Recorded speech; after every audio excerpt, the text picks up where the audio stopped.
Hi there, I'm Patch, and you'll be reading with me today. Today we're going to be reading Night Shift by Stephen King. Did you know that Night Shift is actually a series of short stories? Is everybody ready? Great! Now, let's settle down, grab some cocoa, and let's begin. Sometimes they come back. Jim Norman's wife had been waiting for him since 2. And when she saw the car pull up in front of their apartment building, she came out to meet him. She had gone to the store and bought a celebration meal. A couple of steaks, a bottle of Lancers, a head of lettuce, and Thousand Island dressing. Now, watching him get out of the car, she found herself hoping with some desperation, and not for the first time that day, that there was going to be something to celebrate. He came up the walk holding his new briefcase in one hand and 4 texts in the other.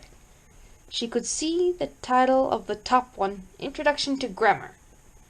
She put her hands on his shoulder and asked, "How did it go?" And he smiled. But that night, he had the old dream for the first time in a very long time and woke up sweating, with a scream behind his lips. His interview had been conducted by the principal of Harold Davis High School and the head of the English department. The subject of his breakdown had come up.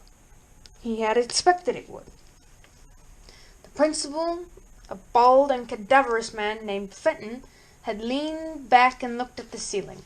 Simmons, the English head, lit his pipe. "I was under a great deal of pressure at the time," Jim Norman said. His fingers wanted to twist about in his lap, but he wouldn't let them. "I think we understand that," Fenton said, smiling. "And while we have no desire to pry, I'm sure we'd all agree that teaching is a pressure occupation, especially at the high school level. You're on stage 5 periods out of 7, and you're playing the toughest audience in the world. That's why," he finished with some pride, "teachers have more ulcers than any other professional group, with the exception of air traffic controllers." Jim said, "The pressures involved in my breakdown were extreme." Fenton and Simmons nodded non-committal encouragement, and Simmons clicked his lighter open to rekindle his pipe. Suddenly, the office seemed very tight, very close. Jim had the queer sensation that someone had just turned on a heat lamp over the back of his neck. His fingers were twisting in his lap, and he made them stop. "I was in my senior year and practice teaching. My mother had died the summer before, cancer, and in my last conversation with her she asked me to go right on and finish. My elder brother, died when we were both quite young. He had been planning to teach, and she thought—" He could see from their eyes that he was wandering and thought, "God, I'm making a botch of this." "I did as she asked," he said, leaving the tangled relationship of his mother and his brother Wayne, poor, murdered Wayne, and himself behind. "During the 2nd week of my intern teaching, my fiancée was involved in a hit-and-run accident. She was the hit part of it. Some kid in a hot rod. They never caught him."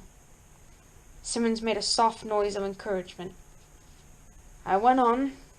There didn't seem to be any other course. She was in a great deal of pain, a badly broken leg and 4 fractured ribs, but no danger. I don't think I really knew the pressure I was under. Careful now. This is where the ground slopes away. I interned at Center Street Vocational Trades High," Jim said. "Garden spot of the city," Fenton said. "Switchblades, motorcycle boots, zip guns in the lockers, lunch money protection rackets, and every 3rd kid selling dope to the other. I know about the trades." "There was a kid named Mac Zimmerman," Jim said. "Sensitive boy, played the guitar. I had him in a composition class, and he had talent. I came in one morning and 2 boys were holding him while a 3rd smashed his Yamaha guitar against the radiator. Zimmerman was screaming.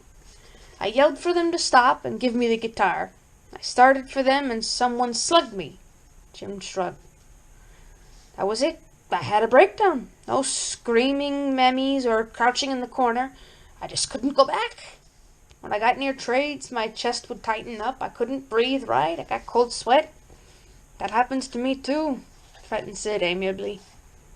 "I went into analysis. The community therapy deal. I couldn't afford a psychiatrist. It did me good. Sally and I are married. She has a slight limp and a scar, but otherwise good as new." He looked at them squarely. "I guess you could say the same for me." Fenton said, "You actually finished your practice teaching requirement at Cortez High School, I believe." "That's no bed of roses either," Simmons said. "I wanted a hard school," Jim said. "I swapped with another guy to get Cortez." "A's from your supervisor and critic teacher," Fenton commented. "Yes. And a 4-year average of 3.88. Damn close to straight A's. I enjoyed my college work." Fenton and Simmons glanced at each other, then stood up. Jim got up. "We'll be in touch, Mr. Norman," Fenton said. "We do have a few more applicants to interview. Yes, of course. But speaking for myself, I'm impressed by your academic records and personal candor." "It's nice of you to say so." "Sim, perhaps Mr. Norman would like a coffee before he goes." They shook hands. In the hall, Simmons said, "I think you've got the job if you want it. That's off the record, of course." Jim nodded. He had left a lot off the record himself. Davis High was a forbidding rock pile that housed a remarkably modern plant. The science wing alone had been funded at $1.5 million in last year's budget. The classrooms, which still held the ghosts of the WPA workers who had built them and the post-war kids who had first used them, were furnished with modern desks and soft glare backboards. The students were clean, well-dressed, vivacious, affluent. 6 out of 10 seniors owned their own cars. All in all, a good school. A fine school to teach in during the sicky 70s. It made Center Street vocational trades look like darkest Africa. But after the kids were gone, something old and brooding seemed to settle over the halls and whisper in the empty rooms. Some black, noxious beast never quite in view. Sometimes, as he walked down the Wing 4 corridor toward the parking lot with his new briefcase in one hand, Jim Norman thought he could almost hear it breathing. He had the dream again near the end of October, and that time he did scream.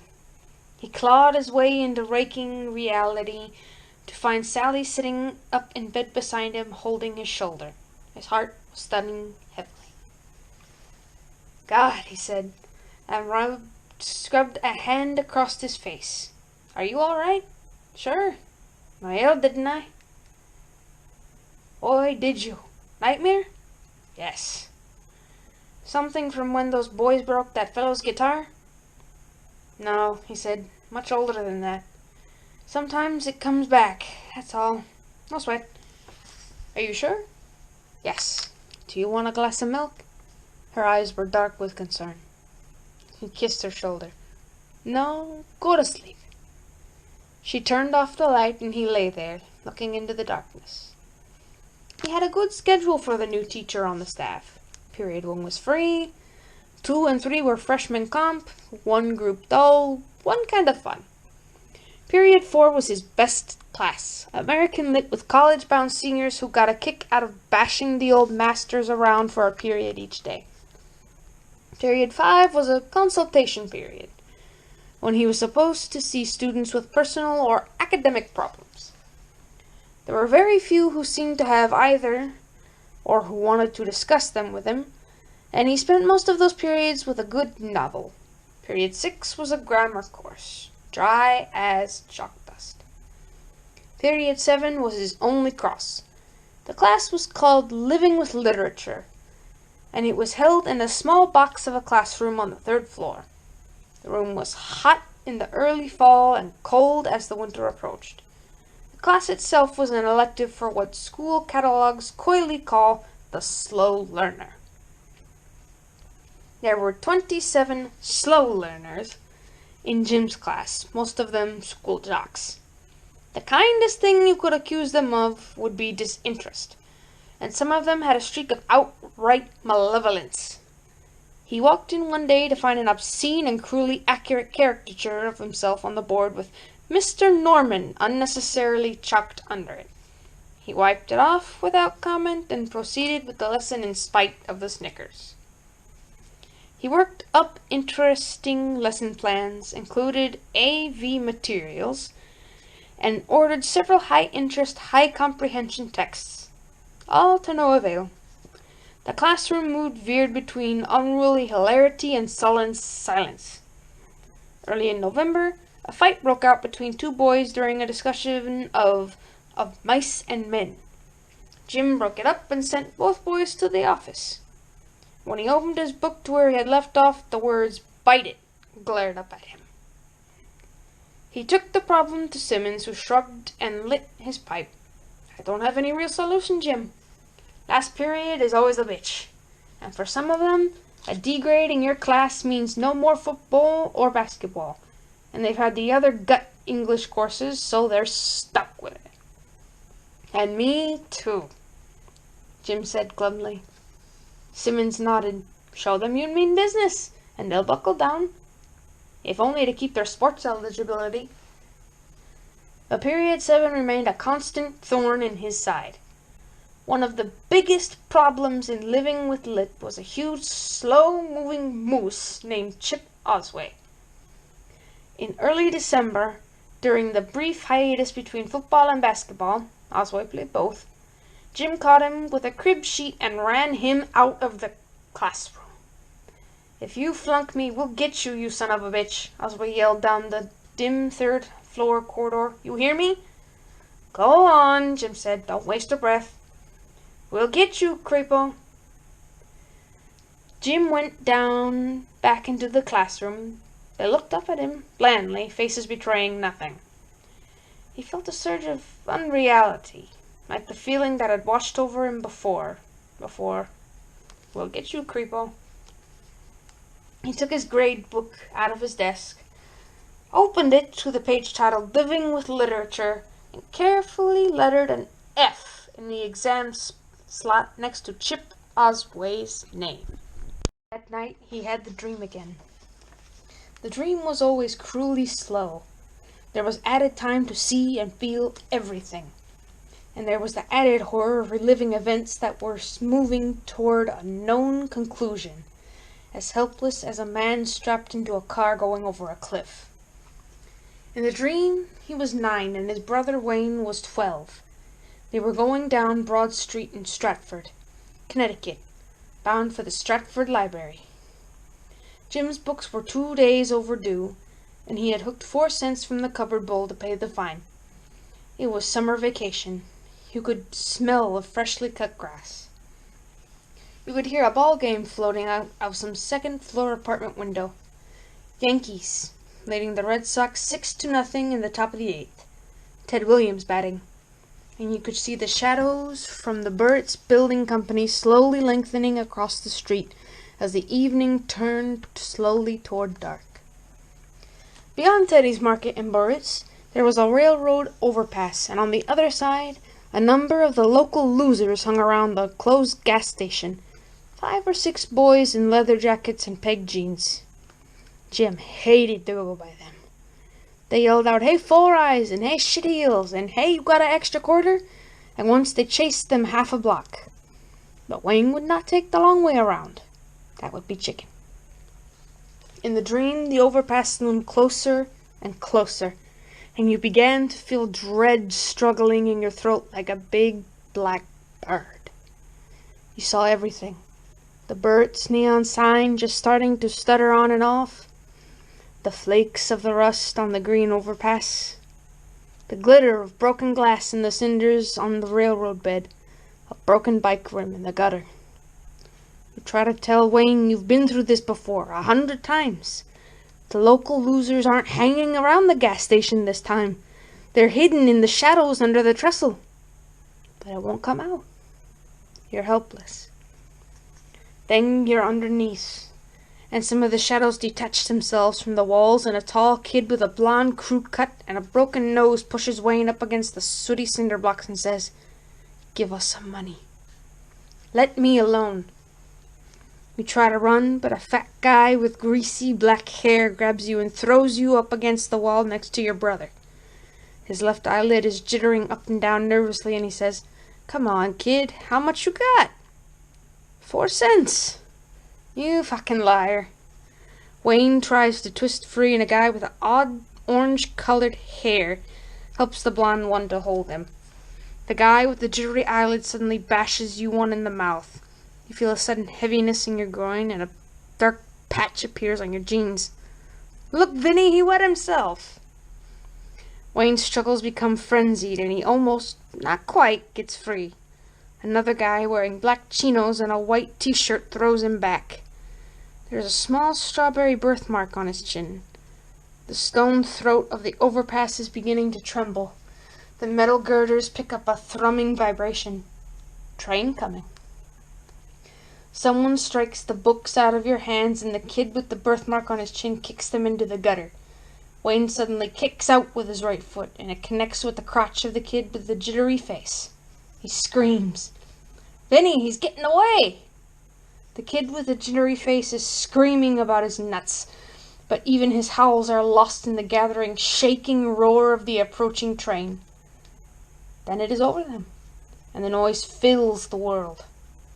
Light flashes on switchblades. The kid with the blonde crew cut is holding one, and Birthmark has the other. You can't hear Wayne, but his words are in the shape of his lips. Run, Jimmy, run! You slip to your knees, and hands holding you are gone, and you skitter between a pair of legs like a frog. A hand slaps down on your back, groping for purchase, and gets none. Then you are running back the way you came, with all of the horrible sludgy slowness of dreams. You look back over your shoulder and see. He woke in the dark, Sally sleeping peacefully beside him. He bit back the scream, and when it was throttled, he fell back. When he had looked back into the yawning darkness of the overpass, he had seen the blonde kid and the birthmarked kid drive their knives into his brother. Blondie's below the breastbone and birthmarks directly into his brother's groin. He lay in the darkness, breathing harshly, waiting for that 9-year-old ghost to depart, waiting for some honest sleep to blot it all away. An unknown time later, it did.